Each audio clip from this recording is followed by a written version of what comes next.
Oke, bismillahirrahmanirrahim. Assalamualaikum warahmatullahi wabarakatuh. Bertemu lagi dengan saya Gusti Sadewo di Gusti Sadewo Channel. Kita berada di sesi obras, obrolan santai. Cukup lama kita nggak berbincang-bincang gitu mengenai beberapa pemikiran, beberapa hal-hal yang mungkin harus dibincangkan gitu. Karena kayaknya ini harus dibincangkan dan memang ini agak asik untuk dibahasnya gitu.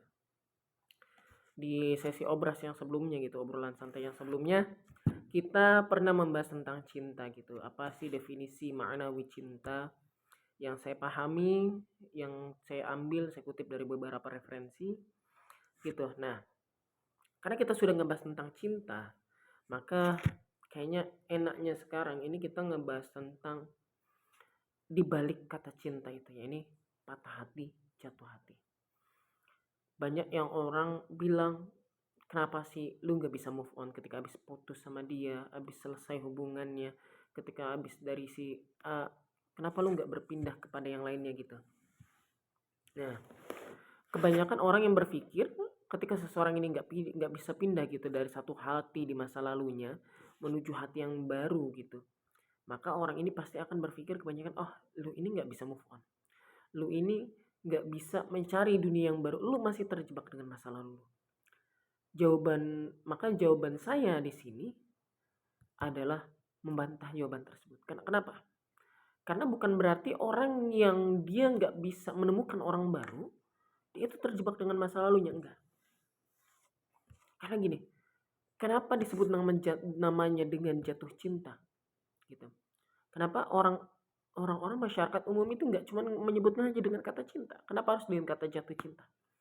Karena hal terindah dalam cinta itu adalah ketika cinta tersebut jatuh, ketika cinta tersebut runtuh, makanya ada jatuh cinta.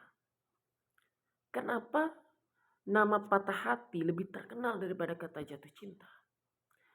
Karena sesi ternyaman, hal terindah dalam fase cinta itu adalah ketika patah. Mohon maaf, bukannya seseorang tersebut nggak bisa pergi dari satu hal, dari satu orang menuju orang yang lainnya, bukan. Karena mungkin terkadang ada orang-orang yang banyak terjebak dalam sisi nyamannya. Dia nyaman dengan posisi patah. Dia nyaman ketika dia jatuh hatinya. Karena itu hal yang cukup membuat nyaman ya. Karena kegalauan itu membuat nyaman. Gitu. Bahkan ada orang-orang yang dia memanfaatkan kegalauannya itu untuk berkarya. Kayak contoh, Versa Bersari. Versa Bersari itu yang saya ketahui lah ketika saya mengikuti podcast-podcast beliau. Ya, dia adalah orang yang berkarya ketika dia patah, ketika dia jatuh, ketika dia merasa gagal, ketika dia merasa galau, gitu. Lalu ada lagi beberapa orang-orang yang cukup terkenal yang mereka bangkit daripada patah itu. Mereka memanfaatkan situasi itu. Karena kenapa? Karena memang patah itu adalah fase yang nyaman gitu. Mungkin ketika orang normal dia sedang jatuh cinta atau sebelum jatuh cinta, maka misalkan seandainya dia melihat sebuah rembulan, maka ia akan melihat bulan. Tapi orang yang jatuh cinta, dia akan mengeluarkan segala aspek dalam dirinya. Gitu. Ketika dia melihat bulan, dia nggak cuma menyebut tentang bulan, dia nggak cuma menyebut oh itu bulan, enggak. Tapi orang yang patah hati, orang yang jatuh, orang yang sedang terjebak dalam situasi nyaman, gitu. Maka dia akan berbicara rembulan itu, aku menatap sebuah cahaya yang samar-samar merebak, menyusup di antara celah-celah langit.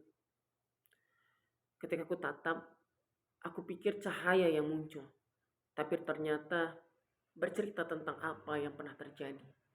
Nah, itu hanya bisa dilakukan oleh orang-orang yang jatuh. Gitu. Bahkan secara otomatis tingkat kadar puitis, tingkat kadar sastranya seseorang itu meningkat tinggi secara drastis ketika dia sedang jatuh patah. Gitu. Jadi menurut saya kalau misalkan ada orang yang bilang tidak berpindahnya kita menuju orang yang baru itu karena kita susah move on, itu bukan.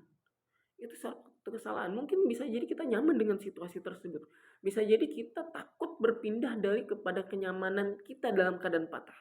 Bisa jadi kita takut untuk menemukan kebahagiaan yang baru. Karena kita terlalu nyaman dengan kegalauan. karena kita terlalu nyaman dengan kesedihan. Bisa jadi demikian gitu.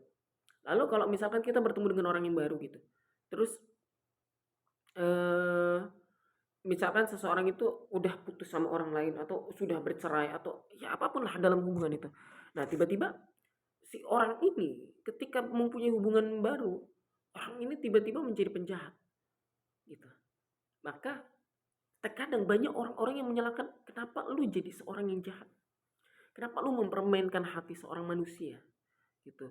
Maka lu seharusnya tahu, ketika hati dengan hati itu bertemu, maka engkau harus hati-hati dalam lisan, dalam perbuatan, dalam pandangan, pendengaran, semuanya harus hati-hati karena ini menyangkut dengan hati.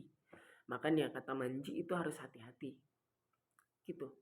Nah oke, kita berbicara lalu dia menjadi seorang yang menyakiti, maka saya katakan kawan-kawan semuanya, kalau misalkan ada seseorang ketika dia memiliki hubungan, ya, dia baru mulai hubungan, dia itu menjadi ibaratnya dia menjadi seorang yang penjahat, dia menjadi seorang yang playboy atau playgirl ya, terserah itu.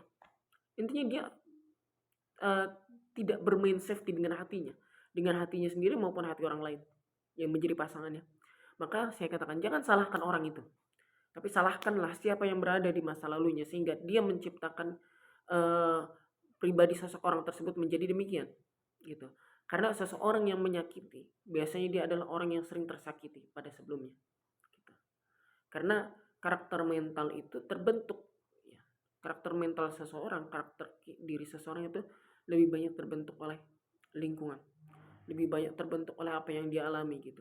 Beda orang yang keadaan mentalnya dengan keluarga yang baik, dengan keluarga yang dia akrab utuh gitu, dengan atau jika kita bandingkan dengan keluarga yang dia keluarganya nggak utuh, keluarganya cemara atau yang lain, itu berbeda kondisi mentalnya. Nah makanya itu sekali lagi mungkin itu ya pandangan saya tentang jatuh cinta gitu. Jadi dalam fase terindah dalam cinta itu adalah ketika jatuh, ketika patah gitu. Bahkan terkadang seseorang itu merindukan fase jatuh dan patah itu gitu. Makanya saya berpesan untuk kalian, ketika kalian merasa terlalu nyaman dengan rasa jatuh, kalian terlalu nyaman dengan rasa patah, atau kalian terlalu nyaman dengan yang namanya kesepian di sesi jatuh itu, saya katakan kepada kalian sekali lagi, melangkahlah. Karena kenapa? Karena ada begitu banyak kebahagiaan yang menanti dirimu. Karena bukan hanya kesedihan yang bisa membuatmu nyaman. Karena bukan hanya patah yang bisa membuatmu merasa engkau dihargai layaknya manusia. Tapi ada begitu banyak kebahagiaan-kebahagiaan yang menantimu di depan sana. Ada begitu banyak senyuman, tawa, dan tangan yang hendak menantikan gandengan tanganmu. Gitu. Jadi teruslah melangkah. Jangan sampai engkau sia-siakan kebahagiaan yang sedang menunggumu di depan sana. Mungkin itu saja yang bisa saya sampaikan dalam obras kali ini. Kurang lebihnya saya mohon maaf. Assalamualaikum warahmatullahi wabarakatuh. Jangan lupa like, subscribe, dan komen. Oke, sampai berjumpa kembali.